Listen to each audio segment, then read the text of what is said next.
오늘 이제 함께 좀 살펴볼 내용은요.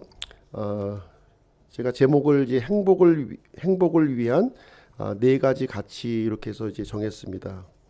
이 행복이란 사전적 정의를 이제 보시게 되면 만족, 기쁨, 즐거움, 보람, 가치 이런 뭐 여러 가지 뜻으로 지금 이제 사용을 해주고 있는데요. 사실 이제 모든 사람들은 행복한 삶을 살기를 다들 이제 원하고 있습니다. 불행하고 싶다 그런 사람은 아무도 없죠. 다 행복한 삶을 원하고 있습니다. 그러면 어떻게 하면 우리가 이제 행복한 삶을 살 수 있을까 이제 이렇게 생각을 하는데요.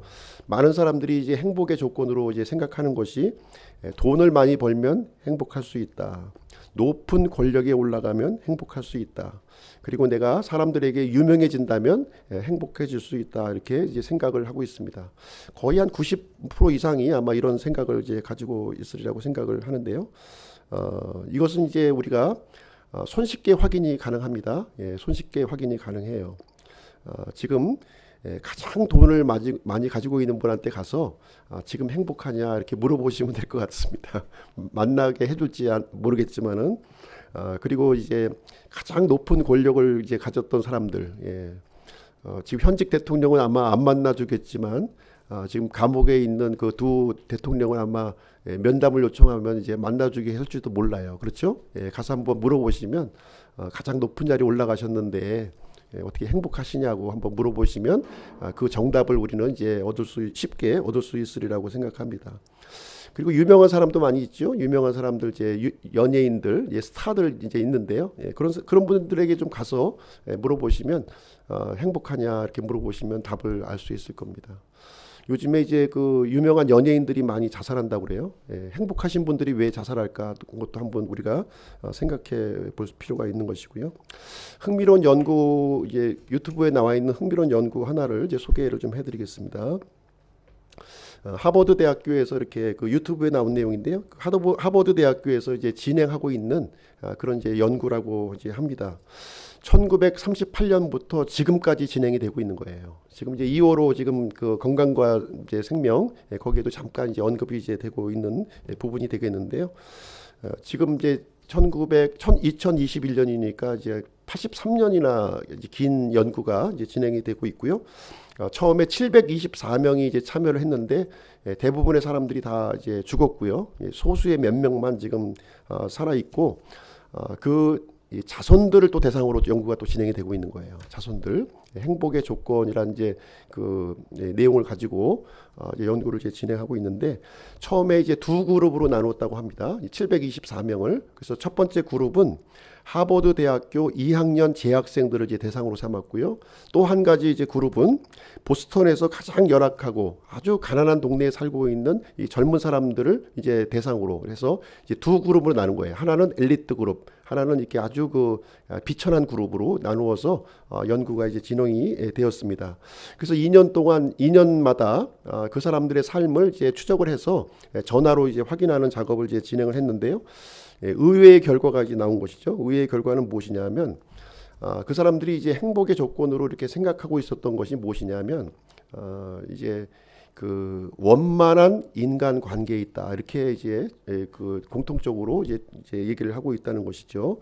원만한 인간 관계를 갖고 있는 사람들은 이렇게 육체적으로도 건강한 삶을 살았고 오래 살았다는 거예요. 오래 건강하게 그리고 정신적으로도 치매에 걸리지 않고 이렇게 살았다 하는 것을 이제 그 연구 결과에서 이렇게 잠정적으로 지금 알려주고 있는 그런 내용이 이제 되겠습니다. 근데 이제 돈과 권력을 많이 가진 사람도 있었겠죠. 그 중에 이제 그 대통령도 하나 이제 한 명이 있었는데 아무리 돈과 권력을 갖고 있다 할지라도 관계가 이렇게 깨져버리면 행복하지 못했다 하는 것을 이제 여기서 이제 그 연구 결과로 이제 나타났다고 합니다. 그래서 그 돈과 권력, 명예라고 하는 것은 아주 그 중요한 현실적인 가치죠. 우리가 이제 우리가 이제 빼놓을 수 없는 중요한 가치임에도 불구하고 그것이 이제 그 행복의 조건은 아니었다 이렇게 얘기를 해주는 거예요. 그렇죠? 국가별로도 지금 보면은 이제 그 매년 행복 지수를 이렇게 그 조사하는 그런 그 통계가 지금 이제 보고가 되고 있는데요. 거기서도 보면은 이제 선진국으로 올라갈수록 행복 지수가 이게 낮다는 거죠. 예, 높아야 되는데 낮다는 거예요. 반면에 그 이렇게 후진국일수록 못 사는 나라일수록 이 행복 지수가 낮게 나와야 되는데 굉장히 높게 나온다는 거예요. 세계 1위, 2위가 이제 그 보면은 뭐 방글라데시라든가 저 남태평양에 있는 아주 그 못 사는 그런 나라의 경우에 행복 지수가 높은 것으로 이렇게 나타나고 있는 것을 이제 보게 됩니다. 그래서 물질적인 풍요가 행복의 그 절대적인 조건은 아니다 하는 것이 이제 여러 가지 그 이 내용을 통해서 우리가 이제 발견이 됩니다. 솔로몬 같은 경우에서도 우리가 좀 이제 우리가 알 수가 있는데요. 이 솔로몬은 굉장히 그 뛰어난 인물이었죠. 성경에서. 아주 그 돈과 권력과 명예를 아주 최고로 이렇게 그 소유했던 그런 사람이 솔로몬 왕이었습니다. 평화 시대를 통치하던 왕이었고, 이스라엘 역사상 가장 넓은 영토를 이렇게 이제 가졌던 그런 왕이었습니다. 부인이 700명, 첩이 300명을 이렇게 둘 정도로 그 부인과 첩마다 다 이렇게 그 집 한 채씩, 뭐 조그만 집이 아니라 엄청난 집 한 채씩을 이렇게 해줄 정도면 얼마나 참 이렇게 부러우십니까? 아마 하루에 평생 만나지 못한 사람도 있었을 것 같아요. 그렇죠? 예, 1000명이면은. 그리고 이제 솔로몬 시대에는 이렇게 은과 금이 넘쳐났다고 그래요. 길거리에 이렇게 치이는 것이 은이었고요. 예, 아주 뭐 금으로 모든 걸 다 도배할 정도로 굉장히 아주 부가 넘쳐나는 그런 그 왕이었는데, 그 솔로몬 왕이 이제 결론적으로 지금 고백하고 있는 내용이 이제 무엇이냐면 전도서 5장 10절에 이렇게 이제 고백을 하고 있어요.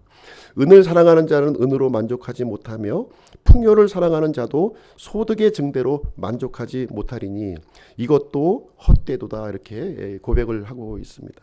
그래도 좋으니까 솔로몬만큼 부와 권력을 명예를 좀 받았으면 좋겠다 하는 사람도 아마 있을지는 모르겠습니다. 근데 돈과 권력과 명예가 이렇게 어느 정도 수준까지는 만족을 주는 것 같아요. 그렇지 않습니까? 그래서 우리가 예전에 뭐 100만 원 봉급 받다가 200만 원 받고 하면은 얼마나 만족도가 올라가요. 참 행복을 다 얻은 것 같은 그런 생각을 이제 갖게 되는데, 근데 이 그 부와 명예와 권력이라고 하는 것은 이렇게 어떻게 보면 일정 수준에 이렇게 도달하면요, 더 이상은 만족도가 올라가지 않는다는 거예요. 어느 단계까지는 만족을 줍니다. 분명히 만족을 주는데 그 이상을 넘어가면은 이제 이 만족도가 이제 이렇게 정체되는 모습을 우리에게 이제 보여주고 있다, 이렇게 얘기합니다. 그래서 과도하게 욕심 부리는 것은 오히려 이 행복한 게 아니라 우리에게 좀 이제 좀 나쁜 길로 이제 우리를 이제 가게 되는 것을 우리가 볼 수가 있는데요. 성경에서도 이렇게 얘기합니다. 그런즉 욕심이 잉태하면 죄를 낳고 죄가 완료되면 사망을 낳느니라. 그래서 욕심이 너무 이제 과도하게 정도 이상으로 이렇게 갖게 되면 결국은 그 욕심으로 인해서 큰 화근이 나에게 이제 닥치게 된다는 것을 얘기를 해주고 있습니다. 그래서 이제 하는 말이 무엇이냐면 정상에 오르기 전에 내려오는 사람이 지혜로운 사람이다, 이렇게 얘기를 하는데 참 이거 쉽지가 않아요. 그렇죠? 네, 쉽지가 않습니다. 박수 받을 때 내려오는 사람이 오랫동안 존경을 받는다, 이런 말도 있고요. 뒷모습이 아름다운 사람이 사람들로부터 호감을 받는다. 근데 이제 어디가 정상인지 알 수가 없는 거죠. 어디가. 계속 그거를 이제 누리고 싶은 그 사람의 이 본능과 욕심이 있다 보니까 사실 쉽지가 않아요. 정상에 오를 때 내려온다? 사실 쉬운 문제가 이제 아닙니다. 또 어떤 사람의 경우에는 이게 좀 약간 늦은 나이에 무리하게 정상에 오르려고 하는 사람이 있다는 거죠. 어느 정도 자신의 이 연배에 맞는 그런 일을 좀 하면 좋은데 과도하게 이렇게 아주 높은 목표를 세워서 이제 정상에 오르려고 하는 사람이 있어요. 아마 더 높은 성취감을 이제 유혹되는 시기이기도 합니다. 사실 이제 이렇게 인생을 50년, 60년을 살다 보면 어떻게 보면 돈이 보이고요, 권력이 보이는 거예요. 손만 대면 닿을 수 있는 그런 인맥과 그 백그라운드가 조성이 되는 겁니다. 그렇기 때문에 그 유혹을 사실 이제 뿌리치기가 굉장히 힘든 거죠. 그래서 이 인생의 마지막 시험이 뭐냐면 바로 명예에 대한 시험이에요. 명예에 대한 시험. 여기서 이 벗어나는 사람이 쉽지가 않다는 거죠. 손만 대면 잡을 수 있는데, 그동안에 내가 이렇게 그 쌓아 나왔던 이런 것 때문에 잡을 수 있단 말이죠. 근데 그것을 이제 잡았을 때가 문제가 아니라 중요한 것은 이제 항상 보면 산을 오르는 게 문제가 아니에요. 산을 오르는 게 문제가 아니라 내려올 때를 항상 생각하셔야 돼요. 그 내려올 때에 그 중압감을 내가 이길 수 있다면, 이기지 못하는 사람이 너무 많다는 거죠. 이기지 못하고 참 그 성취했을 때의 만족감은 잠깐이었는데 내려올 때는 길고 고독한 낙담 속에서 살아가게 되는 모습을 우리는 보게 됩니다. 그래서 우리 인생은 어떻게 보면 수많은 이 언덕을 넘어가는 것으로 우리가 좀 비유를 할 수가 있는 것 같아요. 이 언덕을 넘으면은 또 다른 언덕이 있고 또 다른 언덕이 또 보이고 계속해서 이제 올라가는 것이죠. 올라가는데 항상 우리는 올라가는 게 중요한 게 아니라 내려올 때를 조심해야 된다. 내려올 때가 참 힘든 거예요. 견디기가. 그것을 얘기해 주고 있습니다.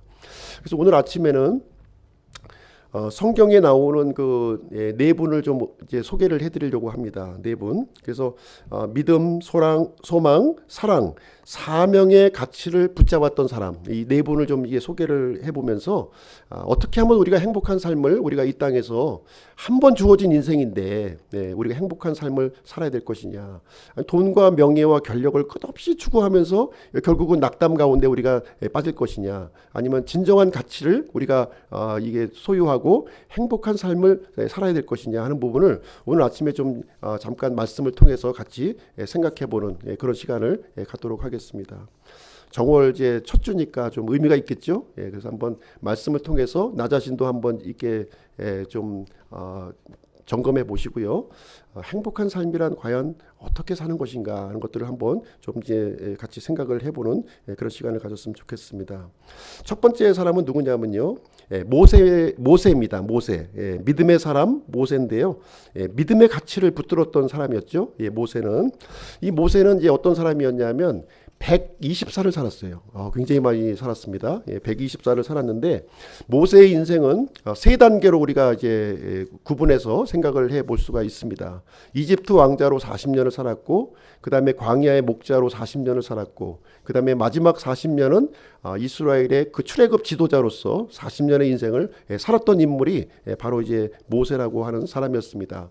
모세가 120세가 되어서 죽었을 때에 이 육체가 약하지 아니했고 눈이 어둡지 않았다, 이렇게 얘기를 하는 거예요. 뭐 의학 시설도 발달되지 않았던 그런 시대인데 이 체력이 소진되지 않았고 눈이 아주 그 시력이 좋았다, 이렇게 얘기를 하고 있습니다.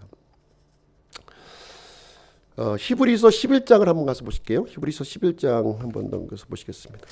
히브리서 11장. 모세에 대해서 간략하게 설명해 주고 있는 내용이 되겠는데요.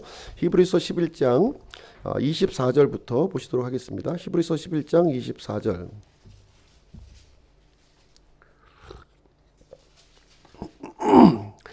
신약성경 342페이지이고요.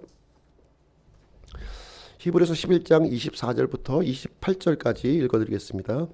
믿음으로 모세는 나이가 들었을 때에 파라오의 딸의 아들이라 불리는 것을 거절하고 잠시 죄의 쾌락들을 즐기는 것보다 오히려 하나님의 백성과 함께 고난받는 것을 택하였으며, 또 그리스도의 치욕을 이집트의 보화보다 더 큰 재물로 여겼으니 이는 그가 주께서 보상으로 보답해 주시는 일에 관심을 두었기 때문이니라.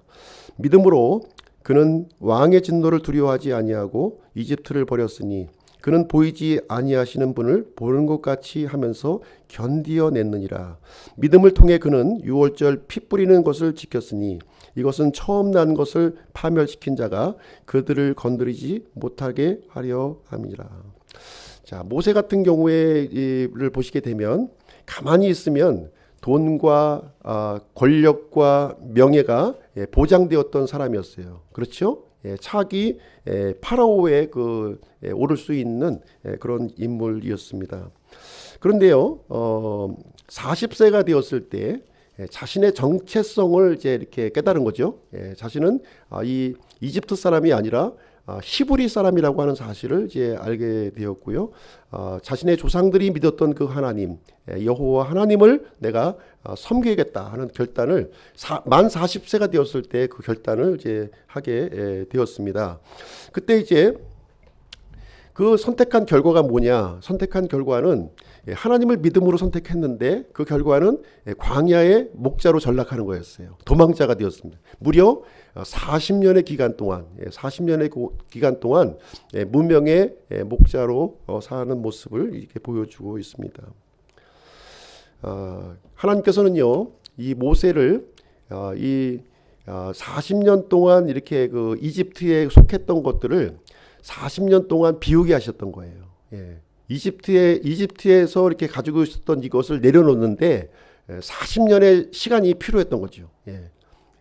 자신이 갖고 있었던 모든 이 이집트에서 누렸던 이 권력, 어떻게 보면 이제 프라이드도 있을 수가 있고요. 어떤 자신의 어떤 그 위상 같은 것들을 이제 내려놓는데 1, 2년 가지고는 안 된다는 거죠. 이걸 깨부시는데 40년의 기간이 이제 소요가 되었습니다. 그래서 모세의 인생 80년의 나이가 되었을 때 하나님께서 이 호렙산에서 모세를 이제 부르시게 되는데 참 안타까웠죠. 모세 입장에서는. 아니 내가 백향목과 같은 그런 시기에 나를 부르지 않으시고 이렇게 초로의 노인네를 이제 모든 것이 다 이제 사라져 버린 이때 하나님께서 나를 부르시다니 이런 생각을 이제 했을지도 이제 모르겠습니다. 그런데 이때가 바로 하나님께서 사용하시기 가장 좋은 때였다는 거예요. 이 모세가 뭔가 이렇게 자신을 의지할 수 있고 힘이 있을 때에는 하나님을 신뢰하지 않는다는 거죠. 하나님을 신뢰하기 가장 좋은 시점에 이제 80세의 나이에 모세를 이제 부르시게 됩니다. 그래서 모세는요, 전적으로 하나님만을 신뢰한 거예요. 전적으로 하나님만을 신뢰하고 그래서 믿음의 사람이 되었다. 이렇게 히브리서에 지금 우리에게 이제 소개를 해주고 있는 내용이 이제 되겠습니다. 그래서 모세는 80세의 나이에 40년 동안 이스라엘 백성들을 성공적으로 이렇게 이집트에서 탈출시키고 이렇게 가나안 땅 목전까지 인도하는 소중한 사명을 이렇게 감당하게 됩니다.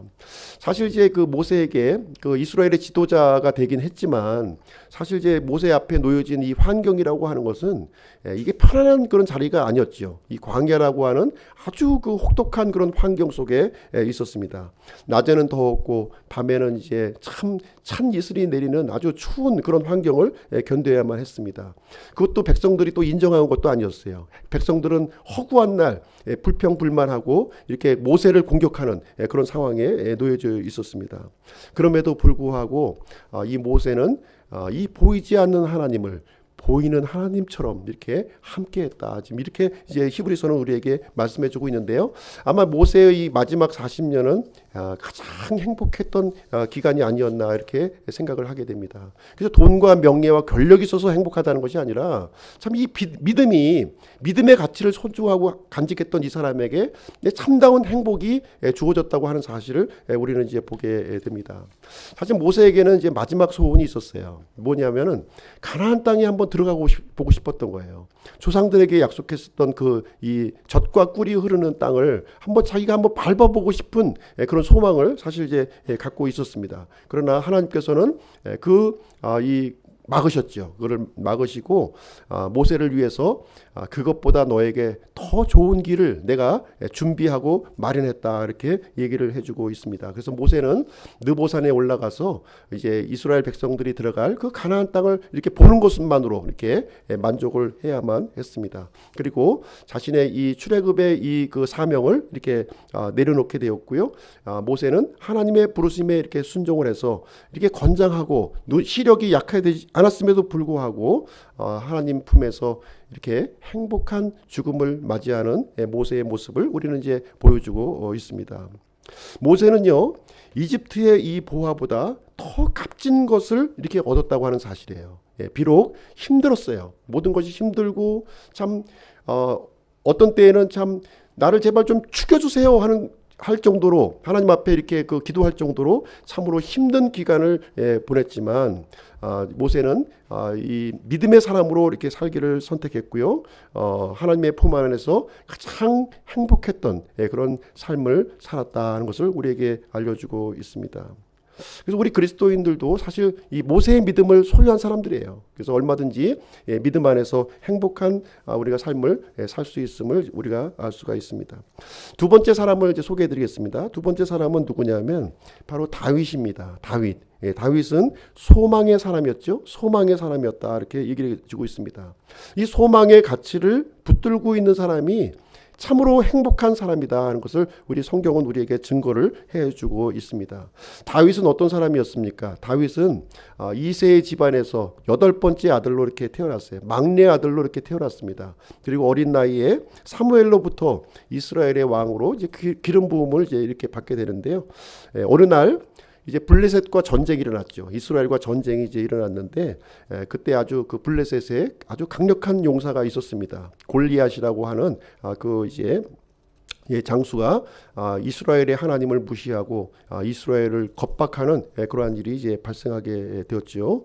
이때 이제 다윗이 무려 이제 그 겨우 17세의 나이에 이 골리앗과 1대1 수장 대결을 거기서 이제 진행을 하게 됩니다. 그때 무림맷돌로 이 골리앗의 이마를 정통으로 맞춰가지고 즉사시켜 버리는. 그래서 이 사건을 계기로 해서 이제 이스라엘 역사 전면에 이제 다윗이 17세의 나이에 이제 등장하게 되는 이야기가 기록이 되어 있고요. 그래서 다윗의 인기는 점점 늘어나고 있는 거죠. 다윗의 인기가 여인들도 다윗을 향해서는 만만이요, 사울은 천천히다 얘기하니까 이 사울 왕이었음에도 불구하고 이 어린아이에게 시기심과 적대심을 가지게 되었다 이렇게 얘기를 해주고 있습니다.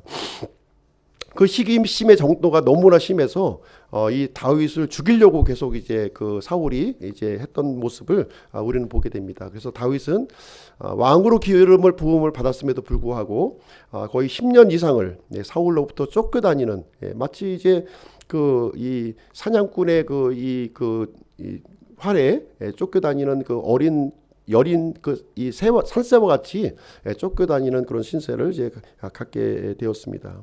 이 다윗의 인생을 보시게 되면 아주 그 쫓기는 삶의 연속이었어요. 쫓기는 삶. 왕으로, 이스라엘의 왕으로 이렇게 참 선택받은 사람이었지만 왕이 되기 전에는 사울에게 쫓김을 당했고, 그 다음에 왕이 된 이후에도 평안하지가 않았어요. 이 아들 압살롬이 또 반역하는 바람에 또 이렇게 그 쫓겨다니는 그런 신세를 갖게 되었습니다. 그래서 이 다윗은 이제 그 많은 시편과 이런 글을 이제 그 기록을 했는데, 노래를 기록했는데, 거기에서 보게 되면 이렇게 그 이 끔찍한 이런 그 어려운 상황, 이 사망의 이 구덩이에서 하나님을 향한 소망을 붙들었다 이렇게 얘기를 해주고 있어요. 이 다윗의 시편을 보면요, 참 힘들고 어려웠을 때 소망을 주는 시편이 이렇게 그 곳곳에 기록되어 있다는 것을 우리는 보게 됩니다. 그래서 우리가 힘들 때, 또 어려울 때, 그 낙담이 될 때 우리가 시편 기록을, 다윗의 시편을 읽으면서 또 새로운 힘을 우리가 이제 얻게 되게 됩니다. 이 다윗은 완벽한 사람이 아니었죠. 완벽한 사람이 아니었습니다. 다윗의 인생에서 두 번의 그 중대한 잘못을 이제 범하게 되는 일을 이제 범하게 되는데요. 우리가 잘 알고 있는 내용이죠. 첫 번째는 밧세바의 그 간통 사건이 이제 있었고요. 두 번째는 노년에 이스라엘의 그 인구 조사를 하는 사건이 있었던 거예요. 이 두 가지 사건이 이 다윗에게는 아주 치명적인 오점으로 이렇게 기록이 되어 있는 그런 부분이 되겠습니다.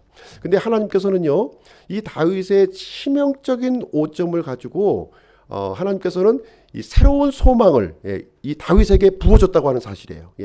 그 일이 거기서 이루어졌습니다. 왜냐하면 다윗은 분명히 중대한 잘못을 저질렀습니다. 그럼에도 불구하고 이 다윗은 그 잘못에 대해서 철저히 회개를 했다는 거예요. 철저히 회개를 했다. 그래서 하나님은 이렇게 죄를 이렇게 징벌하시는 하나님이시기도 하지만, 이 죄에서 돌이켜서 회개하는 사람에게는 긍휼을 베풀어 주시고 소망을 베풀어 주시는 하나님이다 하는 사실을 우리에게 알려주고 있다고 하는 사실입니다. 그래서 첫 번째 밧세바와의 이 간통 사건, 이것을 이제 다윗은 이제 눈물로 회개를 하게 되는데요. 시편 51편에 보면은 그 회개의 그 시편이 거기에 기록이 되어 있습니다.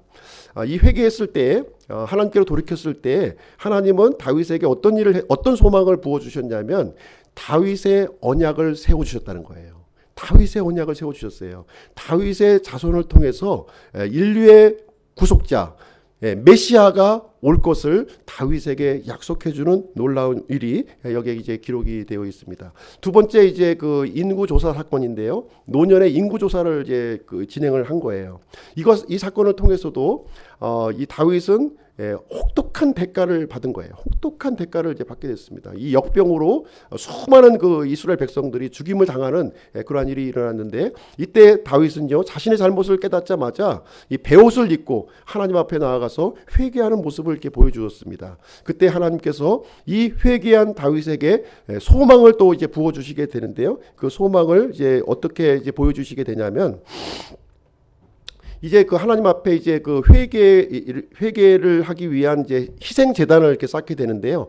그때 오르난의 타작마당을 구입합니다. 오르난의 타작마당을 그냥 주겠다고 했는데 그냥 주겠다는 것을 거부하고 대가를 지불하고 그 오르난의 타작마당을 이제 구입하는 장면이 이제 일어나게 됩니다. 근데 이 오르난의 타작마당은 아주 특별한 장소였다는 거예요. 아주 특별한 장소였어요. 어떤 장소였냐면 아브라함이 이삭을 번제물로 바쳤던 그 장소였어요. 이 장소가. 그리고 이 장소가 바로 솔로몬이 성전을 건축했던 그 장소가 됩니다. 그리고 뿐만 아니라 이 장소는요 나중에 예수 그리스도께서 십자가에 달리는 바로 그 장소로 준비가 되었다는 사실을 우리에게 알려주고 있습니다. 하나님은 회개를 통해서 일하시는 분이시고요. 하나님은 회개를 통해서 소망을 주시는 분이라는 거예요. 우리가 하나님 앞에 죄를 지었다고 해서 걱정할 필요가 없어요. 우리가 하나님 앞에 회개로 나아가게 되면 하나님은 우리를 회복시켜 주실 뿐만 아니라 놀라운 소망을 우리에게 부어주시는 분이시다 하는 것을 우리에게 얘기를 해주고 있습니다. 그래서 다윗의 회개를 통해서 예수 그리스도의 출생이 약속되었으며 예수 그리스도의 죽음이 이렇게 준비되었다고 하는 사실을 우리는 이제 생각을 해볼 수가 있는 것입니다. 우리 로마서 4장 말씀 한번 가서 보실게요. 로마서 4장. 로마서 4장 6절로 8절 말씀입니다. 6절부터 8절. 신약성경 229페이지입니다. 로마서 4장 6절부터 8절 말씀 보시겠습니다.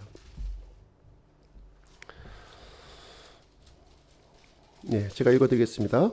이것은 또한 다윗이 행위가 없어도 하나님께서 의를 인정하시는 사람의 복된 일을 묘사하여 이르되 자기 불법들을 용서받고 자기 죄들이 가려진 자들은 복이 있으며 주께서 죄를 인정하지 아니하실 사람은 복이 있도다 함과 같으니라. 여기서 이제 우리가 하나님께서는 우리가 죄를 안 짓고 완벽하게 사는 것을 요구하는 것이 아니에요. 하나님은 우리가 연약함을 알고 계시는 분이에요.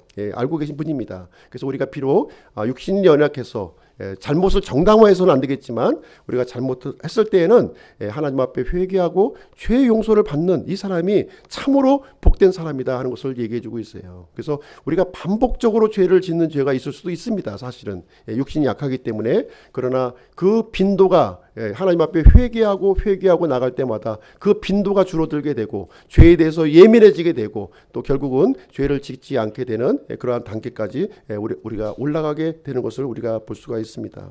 다윗은요 하나님을 소망으로 삼고 이렇게 행복한 삶을 살았다고 하는 사실을 성경을 통해서 우리에게 증거를 해주고 있습니다. 우리 그리스도인들도 그런 소망을 갖고 있지 않습니까? 우리가 예수 그리스도께서 다시 오실 때 휴거와 부활의 그 산소망을 우리는 갖고 있는 그런 사람들입니다. 자, 세 번째 사람을 한번 좀 소개를 해드리도록 하겠습니다. 세 번째 사람은 누구냐면 바로 요한이에요. 요한이라고 하는 사람을 이제 사랑의 사람인데요. 사랑의 사람, 사랑의 가치를 붙들었던 사람이 이제 되겠습니다. 요한은 어떤 사람이었습니까? 요한은 아버지가 세베대였어요. 아버지가 세베대였고 어머니가 살로메 사이에서 태어난 아들이었고요. 이 야고보와 또 형제였습니다. 야고보와 형제였습니다. 갈릴리 어부 출신이었고 이 야고보와 요한은 아주 성격이 아주 난폭하고 사나운 것으로 이제 소문이 나 있어서 예수님은 이제 이들의 별명을 지어 주셨는데 천둥의 아들이다 이렇게 이제 별명을 지어줄 정도로 아주 거칠고 난폭한 성격의 이런 소유자였습니다. 그러나 이렇게 천둥의 사도였던 이 요한이 나중에 보시면 알겠지만 예수님을 이렇게 만나고 난 뒤에 사랑의 사도로 변모가 되었다 하는 사실을 성경은 우리에게 알려주고 있다고 하는 사실입니다.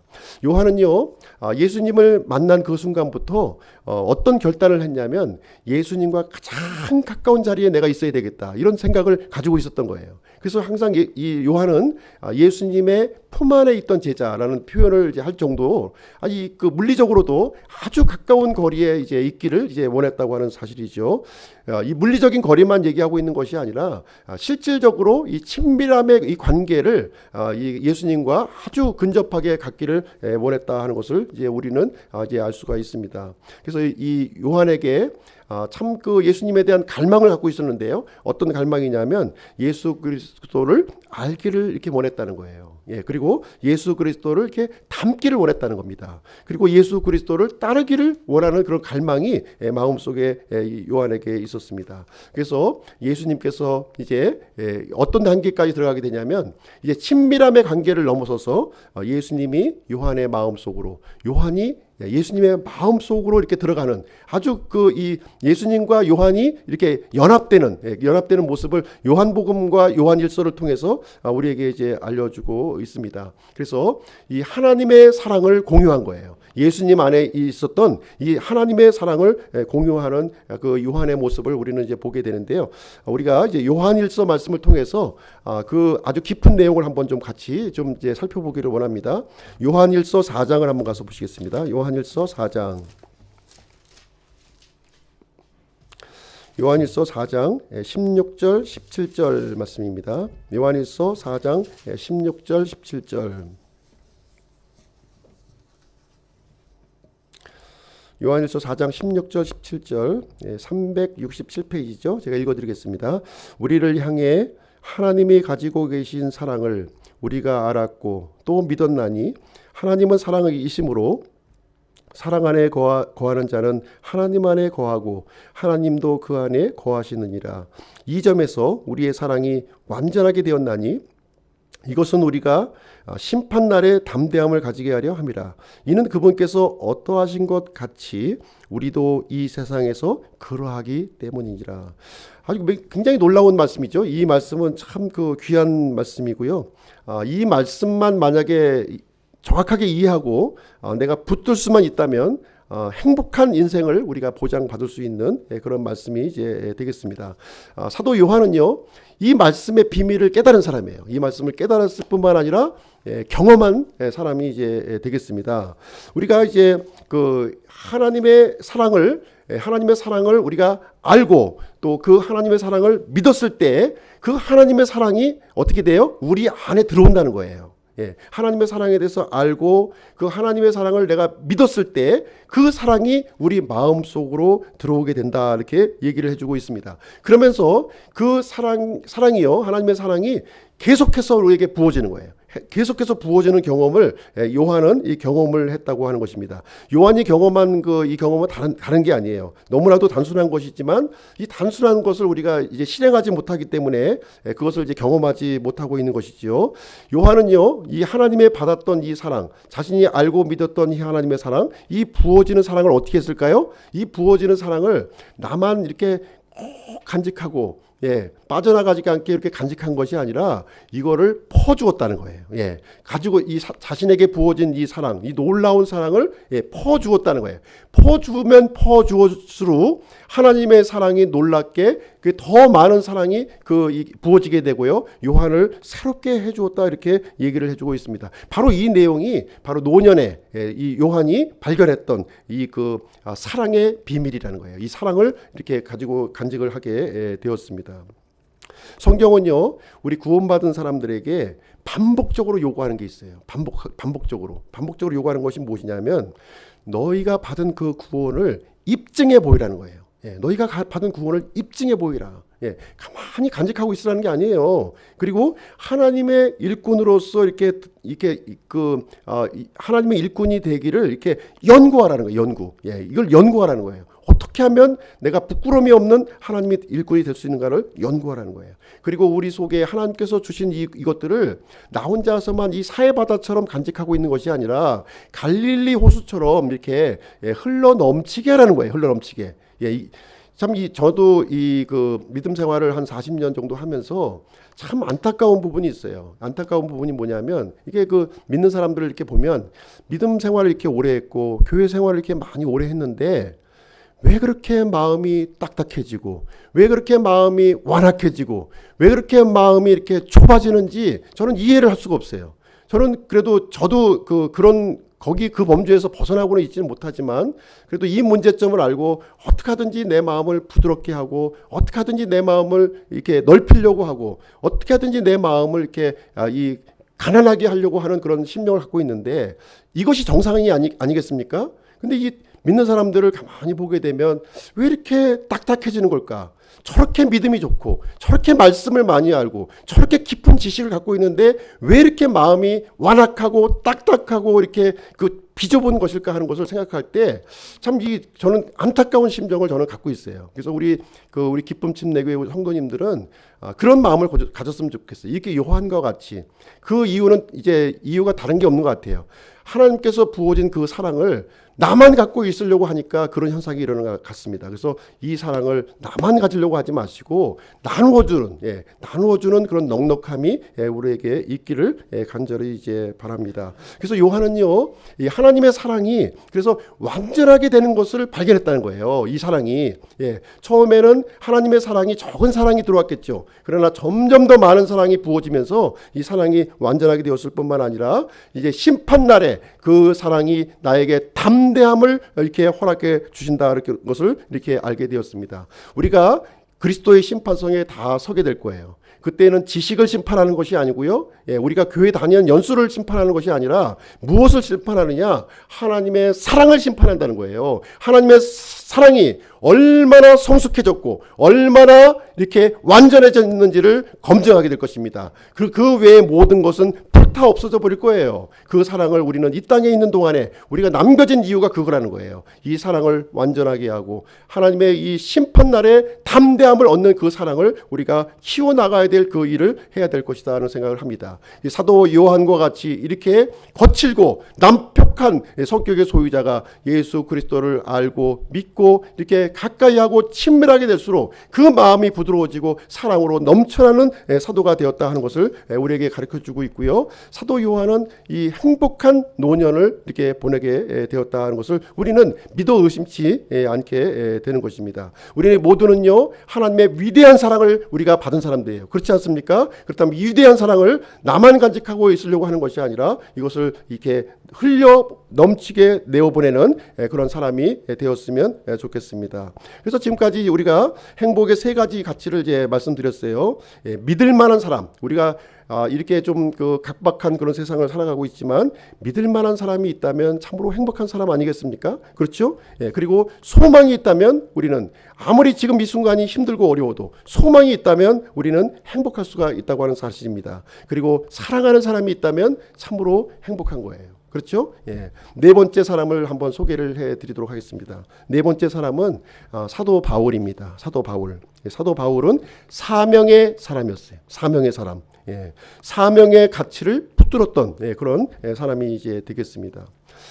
저희도 이제 은퇴하고 이렇게 이제 이 갑자의 나이를 이렇게 넘기다 보니까 참 이게 주변에 친구들도 이제 이렇게 만나게 되고 이제 그러다 보면 참 일이 없는 거예요. 일이 없는 게 참 불행한 것 같아요. 일이. 뭔가 이제 일을 해야 되는데 참 이제 써주는 사람이 마땅치가 않고 그러다 보니까 일 없는 것이 참 이제 불행한 사람입니다. 그래서 일을 가지고 있는 사람을 보면 참 너무 부러운 거예요. 너무 부러워요. 예, 참 자신이 하고 있는 일을 가지고 있는 것이 참 너무 부럽다는 생각을 갖게 되고, 저도 이제 좀 뭐 꼭 돈 벌려고 하는 일은 아니더라도 이렇게 좀 뭔가 내가 이렇게 좀 관심을 가지고 할 수 있는 일이 좀 이제 있어야 되지 않겠냐 이런 또 생각을 하면서 이것저것 좀 이제 이런저런 좀 이제 고민에 쌓이게 되는데, 그래서 이렇게 좀 예전부터 생각해 왔던 게 있어요. 이렇게 목공을 좀 했으면 좋지 않겠냐. 그래서 이제 그런 생각을 좀 갖고 있는데, 그래서 좀 늦은 나이지만 좀 목공을 좀 가서 한번 좀 배워가지고 한 달 배웠거든요. 한 달 배웠는데 이제 좀 더 좀 배워서 요즘에는 이제 이렇게 막 대패질하고 그런 목공이 아니라 지금 이제 공구가 다 해요. 공구가. 그래서 공구만 잘 이제 위험한 공구니까 이제 안전하게 잘 이제 이렇게 다룰 수만 있으면 이제 좀 내가 원하는 제품을 또 이렇게 만들 수가 있는 것 같아요. 그래서 한번 좀 몇 달 한번 좀 배워볼까 하는 생각을 좀 가지고 있습니다. 이 바울의 경우는 참 이 그리스도인들을 아주 극도로 핍박했던 사람이었죠. 예, 핍박했던 사람이었는데 이제 어느 날 이제 부활하신 예수님을 만나서 이렇게 회심하는 놀라운 경험을 이제 갖게 되었습니다. 회심하는 순간에 이 바울은 사명을 받았어요. 예. 구원받자마자 사명을 깨달은 사람이에요. 사명을 받았고 그 사명을 이제 깨달은 사람이었습니다. 우리 사도행전 9장 말씀 한번 가서 보실게요. 사도행전 9장.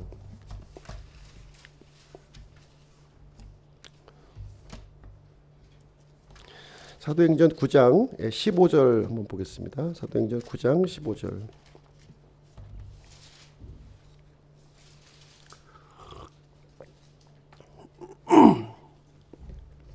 사도행전 9장 15절 16절 말씀입니다.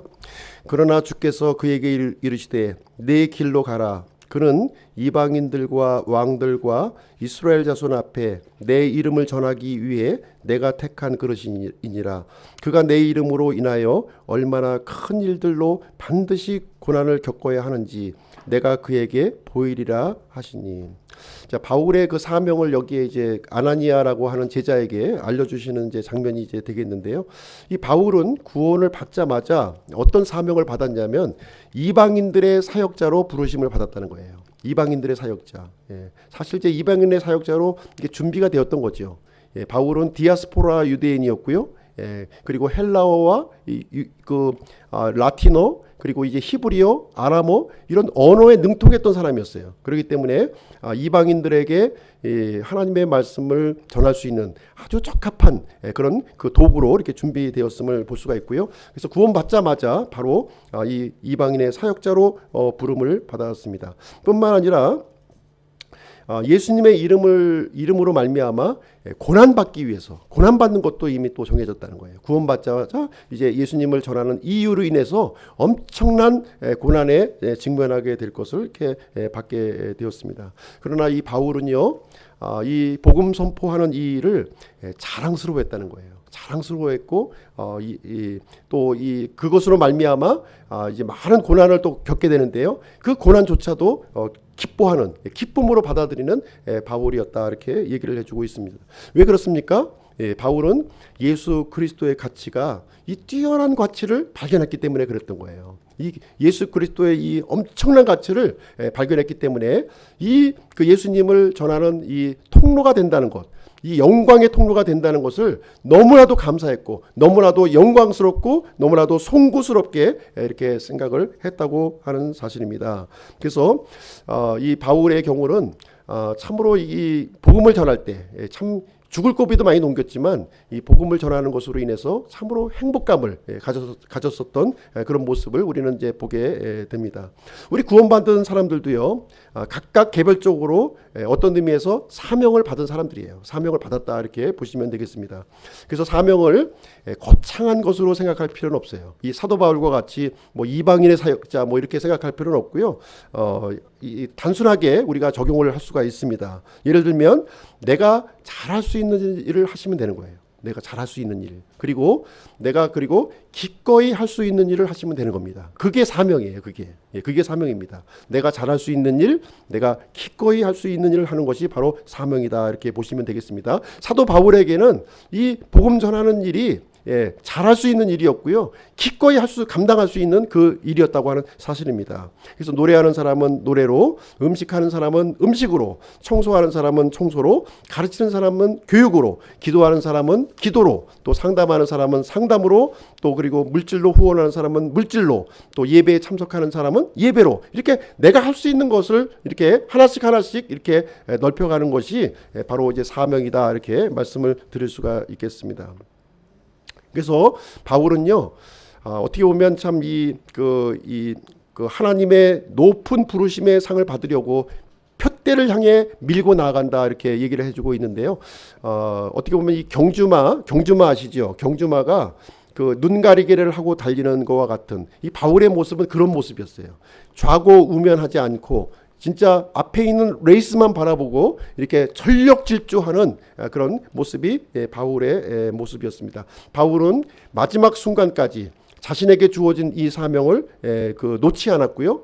이 끝까지 이 사명을 감수했던 모습을 보게 됩니다. 그래서 바울은 하나님의 이 사명으로 참으로 행복한 인생을 살았던 사람이었습니다. 비록 이제 참수형으로 죽음을 당했지만 결코 이렇게 후회하지 않았고요. 자신의 삶을 후회하지 않았고 기쁨으로 그것을 받아들였던 것을 우리는 볼 수가 있습니다.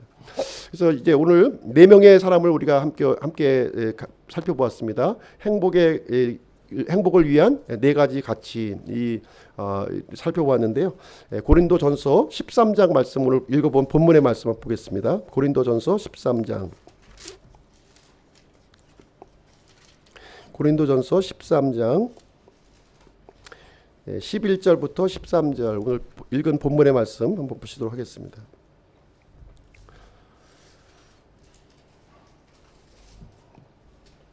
13장 11절 13절 내가 아이였을 때에는 아이처럼 말하고 아이처럼 깨달으며 아이처럼 생각하였으나 어른이 되어서는 아이의 일들을 버렸노라. 우리가 지금은 거울을 통하여 희미하게 보나 그때에는 얼굴을 마주대하여 보며 내가 지금은 부분적으로 아나 그때에는 주께서 나를 아시는 것 같이 나도 알리라. 그런즉 이제 믿음, 소망, 사랑 이 셋은 항상 있으나 이것들 중에 가장 큰 것은 사랑이라. 여기 이제 아이와 어른을 비교해서 이제 사도 바울이 지금 이제 언급해주고 있는데요. 아이는 어떤 사람입니까? 이 아이는 세상의 가치를 따르는 사람들이라는 거예요. 세상의 가치를 따르는 사람들이고 이 어른은 이 성경의 가치를 따르는 사람이다, 이렇게 말씀을 드릴 수가 있겠습니다. 그래서 성경의 가치를 지금 이제 고린도전서 13장에서 마무리하고 있는데요. 믿음, 소망, 사랑, 이것을 이제 성경의 가치요 하나님의 이 중요한 가치를 우리에게 알려주고 있는 거예요. 이 가치를 따라가는 사람이 진정으로 행복한 인생, 하나님이 인정하는 인생, 우리가 만족하는 인생을 살아갈 수 있다고 하는 사실, 그 얘기를 우리에게 알려주고 있는 말씀이 되겠습니다. 이 땅에서 우리가 이제 알고 있는 이 지식들은 이렇게 지금은 좀 이렇게 좀 적을 수 있어요. 적을 수 있고요. 어떤 사람은 많이 아는 사람도 있고 어떤 사람은 적게 아는 사람이 있을 수 있습니다. 그러나 우리가 예수님을 만나는 그 날이 되면 이제 청동 거울로 보는 것처럼 희미한 것이 아니라 이제 맑은 얼굴로 모든 지식이 터진다고 이렇게 우리에게 알려주고 있습니다. 더 이상 지식 걱정할 필요 없어요. 지금 이 땅에 살면서 이게 못 배운 거 이렇게 너무 낙담할 필요가 없어요. 그러나 우리가 예수님 앞에 나아갈 때는 우리의 지식과 지혜가 예수님과 같이 이렇게 뻥 뚫릴 것을 우리에게 이제 가르쳐 주고 있습니다. 그때 남는 것은 무엇입니까? 바로 믿음과 소망과 사랑의 가치를 붙드는 것. 그것이 중요한 가치로 우리에게 남아 있는다. 그 중에서도 사랑의 가치가 가장 중요한 가치로 남아 있는 거예요. 그렇다면 어떻게 해야 되겠습니까? 우리 인생의 가치를 어디에 둬야 되겠어요? 하나님께서 우리에게 알려주신 믿음과 소망과 사랑의 가치를 둬야 된다는 거예요. 그 중에서도 사랑에 중점을 두고 우리가 이제 그 가치를 두고 살아가야 될 것을 우리에게 말씀을 해주고 있습니다. 그리고 이 믿음, 소망, 사랑은요, 그 자체의 지식으로 머물러 있는 것이 아니라 이 사명으로 표출이 되어야 된다는 거예요. 사도 바울처럼 사명으로 표출되어야 되는 것입니다. 그래서 살아있는 믿음은 행위로 나타나야 되는 것이고요. 살아있는 소망은 인내로 나타나야 되는 것이고, 살아있는 사랑은 수고로 이렇게 나타나야 되는 이것을 우리에게 성경은 우리에게 가르쳐주고 있는 거예요. 이것을 실행하는 이 가치를 실행하는 저희들이 되어야 될 줄로 생각을 합니다. 자, 적용할 교훈 3가지만 좀 말씀드리도록 하겠습니다. 하나님 앞에 우리가 복을 받을 수 있는 실제적인 원칙 세 가지를 좀 말씀드릴게요. 우리가 다 하나님 복을 받기를 원하시죠? 우리가 미래에 받는 복도 중요하지만 현실에서 받는 복도 우리가 중요한 거예요. 그래서 현실에서 우리가 하나님의 복을 받을 수 있는 세 가지 원칙을 이제 말씀드리고요. 오늘 오전 말씀 마치도록 하겠습니다. 첫 번째 원칙은 무엇이냐면 겸손하라는 겁니다. 겸손하라. 첫 번째 원칙은 겸손하라. 하나님께서는 겸손한 자에게 은혜를 베풀어 주셔요. 겸손한 자에게 은혜를 베풀어 주시고 교만한 자를 하나님은 대적하신다고 우리에게 말씀을 해 주셨습니다. 하나님의 복을 받기 위해서는요, 우리가 겸손해야 되는데 교만한 사람은 이 컵을 엎어놓은 것과 같다 이렇게 말씀드렸어요.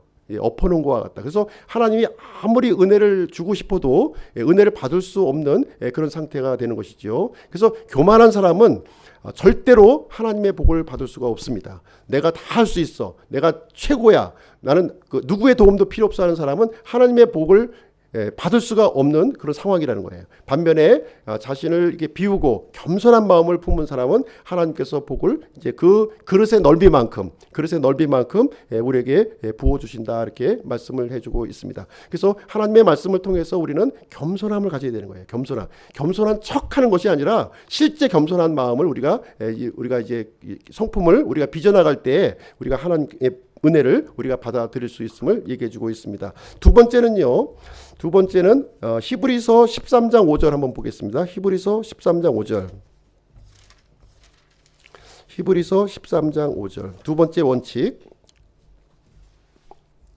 히브리서 13장 5절.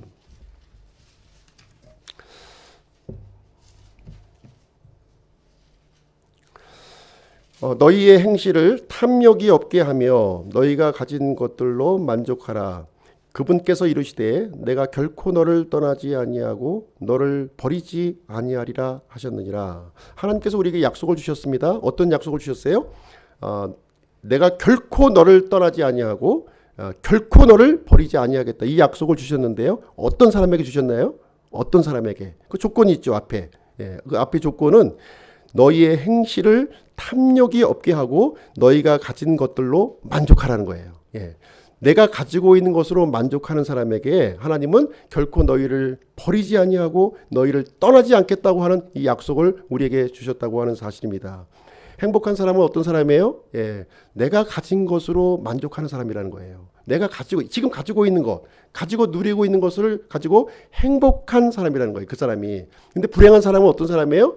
내가 가진 것이 아니라 내가 가지지 않은 것을 가지려고 하기 때문에 불행한 일이 생겨난다 이렇게 얘기를 해주고 있습니다. 그래서 절제가 필요한 거예요. 탐욕이 있으면 불행한 결과를 우리가 맞이하게 되는 것입니다. 행복한 결과를 맞이하기 위해서는 우리가 탐욕을 하지 아니하고 적당한 절제가 우리가 필요한 겁니다. 몸에 좋다고 고기 열심히 먹어보세요. 나중에 콜레스테롤 올라가가지고 그 현대병 다 걸리게 되는 겁니다. 그렇죠? 그런 것처럼 절제하고 내가 가지고 있는 것으로 만족할 때 비록 지금 현재 있는 아내가 마음에 들지 않는다 할지라도 내가 현재 있는 남편이 마음에 들지 않는다 할지라도 내가 현재 지금 있는 이 자녀들이 마음에 들지 않는다 할지라도 이 자녀 주신 하나님으로 인해서 감사하고 만족한다면 그것이 행복한 사람이라는 거예요. 다른 데서 찾지 말라는 것이죠. 다른 데서 찾지 마세요. 가까운 데서 나에게 주어진 것을 통해서 거기서 행복을 찾으라고 우리에게 말씀을 해주고 있습니다. 그래서 두 번째 원칙은요, 내가 가지고 있는 것에 만족하라는 거예요. 가지고 있는 것.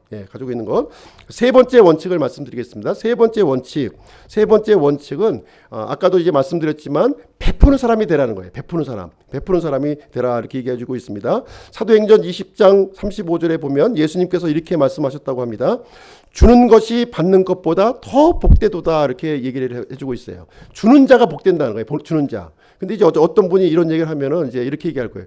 아니 내가 가지고 있는 것이 있어야 주지. 가지고 있는 것이 없는데 어떻게 줍니까? 이렇게 얘기를 하는 분이 있을 것입니다. 그렇다면 베풀 수 있도록 해달라고 기도하시기 바랍니다.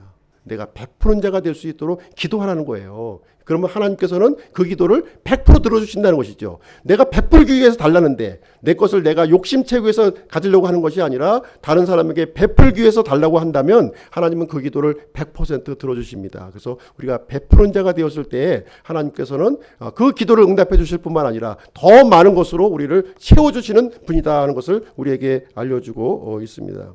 결론을 말씀드리도록 하겠습니다.